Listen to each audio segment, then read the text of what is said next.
So Shane, we've been using your company since 2009. We use spray foam in every crawl space that we encapsulate, if we can. So what type of spray foam are you installing in the customer's home? Sure. We use closed cell spray foam. Okay. Yes. And the reason for that is you need something that's going to be a moisture barrier, and closed cell is able to do that. Open cell, you would not want to use that in anything below grade soil.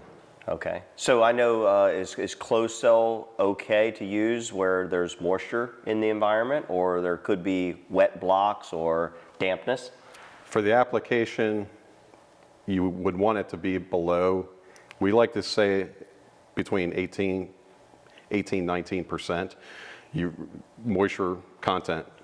Anything above that, the foam would not adhere correctly to it and pose a problem on the installation process. Okay, and so what we're telling our customers is that we're going to finish your encapsulation, and then we're going to put our dehumidifier in, we're going to let this crawl space dry out and try to bring the moisture down to about that 18%, which is what you need to be able to spray foam, correct? That is correct. Yeah, and so what we want to do is that if that dehumidifier is running for about a week, it's pulling moisture out of the block, it's pulling moisture out of the wood surfaces, because I'm going to guess that we shouldn't be trapping moisture. For one, you can't spray the wood unless it's below that 18%, but then you would be trapping moisture in that wood, correct? That's correct. Yeah, okay. So the goal is to make sure that we do gauge the moisture content prior to us spraying to ensure that that wood is dry, and of course the block is dry as well. Okay. So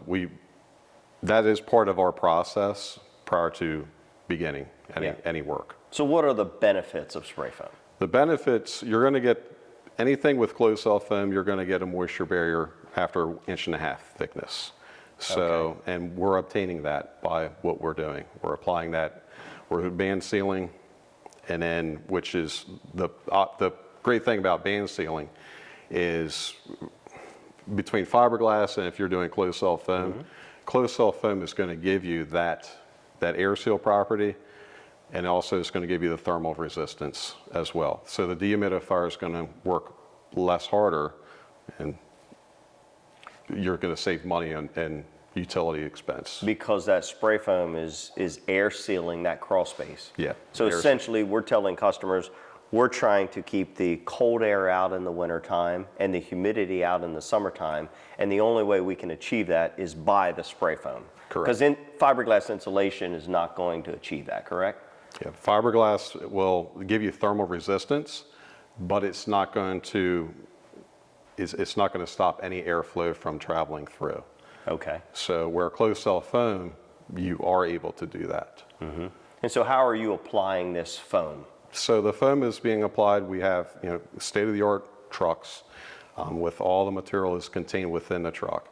The crews will come in, go into the crawl space. They're going to check, verify the moisture content is where it needs to be, which is going to be right around 18% or less. Okay. And whenever they're getting into the crawl space, there's a gun with a hose, and they're using that to go around the crawl space. So all the material is contained within the truck. And so then we're spraying that up, we're flash spraying the liner to the ground, and then transitioning to the wall. So it gives you a very, a sealed spot. And and then also we'll spray the rim joist. Yeah. So, and I'm just piggybacking on what you just said. We're always turning our liner up the wall when we're encapsulating. We're temporarily tacking that liner to the wall, so that way your spray foam can be sprayed over top of that liner, and it adheres to the liner and the block at the same time. And I'm going to assume that that's always going to stay there? It'll stay there. It won't come back off. It's that's a permanent seal in between the poly and the walls. Yeah. So, and that's what you want. You don't want any kind of air leakage to be able to come back in, and then you don't want any moisture to be able to come up from the ground and get into the crawl space. So the goal is when you encapsulate it, you're putting your liner down, and then we're sealing that liner to the walls. Yeah. Which is better than us using a two-sided tape or some type of, a lot of companies will drill holes, they'll put in these little Christmas tree fasteners. But what happens is, what we've noticed back in 2009, right before we started, when we first started as a company encapsulating, we noticed that as doing this, we put a two-sided tape on the wall, and then the tape would lose its adhesion. You know, maybe the blocks had moisture in them, maybe the blocks had dust on them, and that tape would never bond. But what we found is, since we've been using you guys to do the flash spray to seal the liner to the wall, we've got ones now that are back in 2009 that are still there. Liner's never coming off.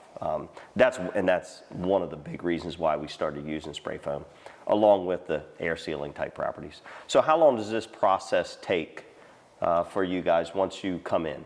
Depending on the size of the house, a lot of it depends on the square footage, the footprint, and also the linear footage of the area that we're going to be spraying. And also too, if the house has any partition walls within the crawl space, because we'll need to seal the liner up against not only the exterior walls, but also the interior partition walls. Okay. And so the process can take between a couple hours, you know, sometimes it will take, you know, closer to 4 hours. You know, in a very larger crawl space, it can take a full day to do the process. To do the process, yeah. And so what does a homeowner need to be aware of, or what do their concerns that a homeowner would have before you come out? So we highly recommend, prior to us beginning the spraying, is to you know, leave the home, go shopping, you know, go do whatever you like to do. But really the best scenario would be is to vacate the house during the process. And because what could happen is, in a potential situation where a ductwork that may, you know, if you have ductwork that's routed through the crawl space and there's a breach in the ductwork, we don't want any of our materials interfering, coming up through and coming into the residence. And so we want to keep everybody safe. So should the customer open a window, turn off their air condition or heating unit during this process? It's always a good idea to go ahead and shut down any of the HVAC systems. Okay. You really don't need to open up a window. I mean, it depends on the weather outside. You know, sometimes it's not feasible. Yeah. But yeah, the big thing is any kind of smells. If a homeowner is in a house and they start to smell, you know, a strong odor, then that's an indication that there may be a breach between the house, the living space, and inside the crawl space. Okay, maybe through the HVAC system or something. Correct. So what if a customer has pets? Same thing, should they just take their pet for the day? It's advisable to also. Advisable, Yep. Okay. Because Okay. again, they breathe the same air that we do. Yeah. And the difference between a pet and a person, a pet's not going to be able to tell you. Yeah. It's not going to be able to indicate. And I don't want to scare the customers here when we're Sure. talking about this stuff, but I know I've been around spray foam a lot. And for instance, the house you're in right now, this is our personal home. The entire house has closed cell foam in the crawl space. It has open cell in the walls. It has open cell in the roof line. I'm pretty sure just during this process, I was walking around here. It didn't bother me. You know, so I had, you know, we've been on every house we build, we do spray foam. And I noticed you guys, the guys spraying directly in front of the spray, they have full respirator mask on. But then the guys just maybe working in the background, they just have little mask or sometimes not even a mask. So we're not saying that this is, it's just advisable that the customer should, just as a precaution. It's advisable. Yeah. And really what you're trying to do is you're trying to eliminate, you know, reduce any chance that somebody can breathe in some of the airborne particles, because Okay. as spray foam is applied, it's a mist. It's a two-part system. As is hitting the substrate, then that's when the reactions are happening, it's expanding, and during the process of spraying, you're going to get some overspray that comes off of the gun. Yeah. Typically in a crawl space setting, you are separated away from the rest of the house. Yeah. So there's Which is good. Which, you know, that's what we want. Yeah. But there's also that chance that if somebody gets closer to a ductwork, especially a supply vent that's close to the exterior of the house, then if something is unnoticed and it picks up any kind of that overspray and blows it up into the house, that's that could be a potential breathing issue. Okay. But we do everything to lessen the chance, and out of all the years of doing this, we've never had an incident regarding that. So it's just an advisory. If we were spraying inside of a house, then during the process, you would not want to be in the house as is being sprayed. Okay. You have guys in there that are running through with, they are suited up, they have fresh air that's coming in to their suits, so they're able to breathe through a hose that runs to the exterior of the house. Understood. So we want to keep everybody safe. We want to keep everybody safe. So when I've talked to customers, some obviously you can go to Lowe's and you can get 2-inch foam board off the shelf. It's a rigid foam. I'm telling customers that pretty much our spray application is the same as a 2-inch foam board. Am I correct in saying that? So the R value is going to be the same. It depends on if you get 2 inches of rigid board, that's rated, so that's going to be rated R10. R10. And then we're spraying our foam to get to that same rating on the foundation walls. Yeah. And, the benefit is that your foam is expanding and filling every crack, nook, every pinhole. So we're stopping that humidity from coming in the summertime, so the dehumidifier doesn't have to work as much. We're stopping that cold air in the winter. We are trying to, every time there's an HVAC system in the crawl space, we are trying to condition the crawl space.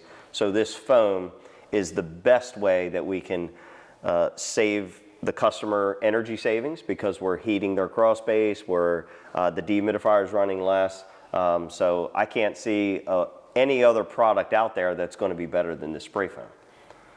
The spray foam is superior to the foam board for the sealing properties. Yes. The application process, instead of using a double-sided tape, when you're applying spray foam, you are getting a seamless transition in between the poly and the foundation walls, which is what you want. Also, at the same time, if through the course of time, if there's enough moisture that comes in between the poly and the foundation walls, and it seeps up, then you could end up with the tape wanting to lose its adhesion over time. Yeah. So it would just mean a repair. So it would have to be the seams would have to be repaired along with tape again. But if you're using spray foam, then it's a permanent bond. Yeah. And we've been using you guys for so long now. You guys know our process. You know how we want things done. I always am telling customers we're running the liner up to the wall. We're pinning it temporarily. You guys are coming in and spraying your foam over top to seal it to the wall. Then we're leaving that 4-inch termite inspection strip. So basically what that is so customers can when we do an annual maintenance once a year, we're crawling around to make sure that we don't see any tunneling where termites have gotten in. So we are taking the precaution with that spray foam process to make sure that we can visibly see everything for termites for later, but we're still air sealing and creating the tightest crawl space we can, correct? Correct. Yeah. And you want the termite strip for several reasons. One, you want to be able to see a trail if you had termite activity. It can be easily seen by a homeowner that walks into a crawl space. Yep. Any kind of, if they have a termite inspection plan, then the inspectors will also be able to see any activity. And also, if you decide to sell the home, then if you have a home inspector come in, they'll be able to see that termite strip as well. Yeah. Okay.